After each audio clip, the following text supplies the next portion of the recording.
கடந்த சில தினங்களுக்கு முன்பாக ரசிகர்களை சந்தித்த ரஜினிகாந்த் போர் வரும்போது பார்த்து கொள்ளலாம் என்று தனது அரசியல் வருகை குறித்து சூட்சகமாக தெரிவித்திருந்தார்.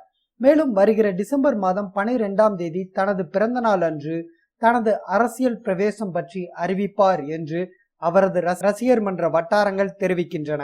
இந்த பரபரப்பான நிகழ்வுகளுக்கு இடையே நடிகர் விஜய் மத்திய அரசாங்கத்தை விமர்சித்து வல்லரசு ஆவதெல்லாம் இருக்கட்டும், முதலில் நல்லரசு கொடுங்கள், விவசாயிகளின் வாழ்வாதாரத்தை பாருங்கள் என்று கடந்த சில தினங்களுக்கு முன்பாக பேசினார். இது குறித்து ரசிகர் மன்ற வட்டாரங்கள் தெரிவிப்பது, விஜய் அரசியலில் வருவதை அறிவிக்கப் போவதற்காக முதல் படிதான் இது என்கிறார்கள். மேலும் அவரது ரசிகர் மன்ற வட்டாரங்கள், விஜய் மக்கள் இயக்கம் 2011 சட்டமன்ற தேர்தலின் போது அதிமுகவுக்கு ஆதரவாக செயல்பட்டது. அப்பொழுது நாங்கள் எங்கள் பலத்தை நிரூபித்து உள்ளோம் என்று தெரிவிக்கிறார்கள்.